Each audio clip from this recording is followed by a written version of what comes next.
والسلام على رسول الله سيدنا صلى الله عليه وسلم. رب اشرح لي صدري ويسر لي امري واحلل عقدة من لساني يفقهوا قولي.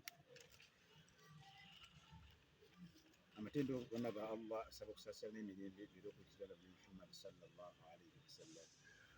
Allah yagamba mu Quran baada a'udhu billahi minash shaitani rajim wa lanabluwannakum bi shay'in min al-khawfi wal-ju'i wa naqsin min al-amwali wal-anfusi wath-thamarat وبشر الصابرين الذين إذا أصابتهم مصيبة قالوا إنا لله وإنا إليه راجعون. Ndiseka saa ziri lumala dukikavi wa mukono ni mukwebaza Allah subhanahu wa ta'ala atuyisizza mu mayengo bwe tubaddemu ebbanga eriweze kasukubinga kulonda mu mwezi ogw'ekumi okutuusa olwaleero mukono muzimu disitulikiti eba tekinnakola mirimu gyayo olw'enkaayana ezibaddewo naye nga zibadde ku bintu bitono nnyo nga bakaayanira obwa ssentebe bwa disitulikiti. Abamu nga baagala bagambe nti kitaka ebidiputy wa chairperson ye ssentebe so nga ate waliwo ssentebe eyalondebwa mu mateeka Sheikh Abbas Mujumba. Enkomerero ya byonna twebaza abeetuku commission kubeera nti baavaayo ne baleeta ebbaluwa mu butongole eyakwasibwa Sheikh Abbas Mujumba n'abeera nga bamwawudde ku kitaka abadde amukaayanya.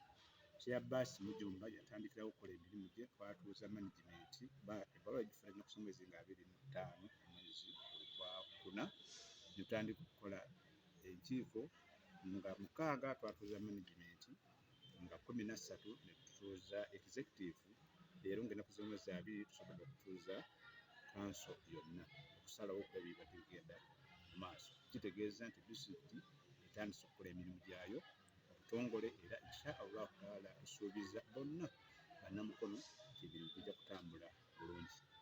Obuzibu badde buvaawa obusinga okubeera obungi abantu abaalondebwa ne baleetebwa mu bifo abamu baasuubira okufunirawo obugagga mu bwangu nga bakatuuka nga balaba nti batuuse mu bifo ebyo bayinza obutafuna bugagga obwo ne beetemamu bafuna emirimu ne bafuna bye bakuŋŋaanya ne bateeka enkiiko mu mayumba gaabwe ne bateeka enkiiko mu ziwooteeri ne bateeka enkiiko mu bifo eby'enjawulo nga tebali mu ebyo ebifo byetuteesezaamu naye tulina ebifo ebimanyiddwa watuteekwa okutuula tuteese emirimu gy'obusiraamu n'obukifudde olwaleero. Nze nga disitulikiti kaavi wa mukono Sheikh Shazili Lumala mpoogoya eri abannamukono bonna tetulina muntu yenna gwe tunyigidde ebbanga omuntu ly'anaamanya nti abadde mu nsobi ate leero okuva mu nsobi ye tujja kusobola okutambula naye awulira nti ffe tukyali basobya naye ajja kubeera waddembe okutambula nga bw'ayagala. Ekifo kyo akirekera abantu abalala abasobola okuweereza obusiraamu mu mukono disitulikiti n'eggwanga lyonna.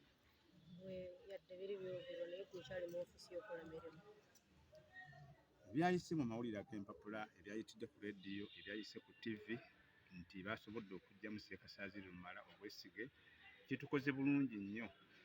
Ekiwandiiko kye baawandiika nga batudde baali abantu 22 abaatuula okuggyamu Sheikh Shazili Lumala obwesige naye tubadde nabo mu kanso olwaleero bonna beegaanye tebabeerako mu lukiiko n'omukulu Tambula tebabeerako mu lukiiko n'omukulu Kitaka era basazeewo okukola ekiwandiiko ekyawamu ekyegaana ebyo ebyogerwa Kitaka bamulaba ku TV bo tebakigezangako era tebakirinamu ndowooza zaabwe nti Shazili balimugyamu obwesige ekyo bakirekere Allah subhanahu wa ta'ala baali beerasazeewo.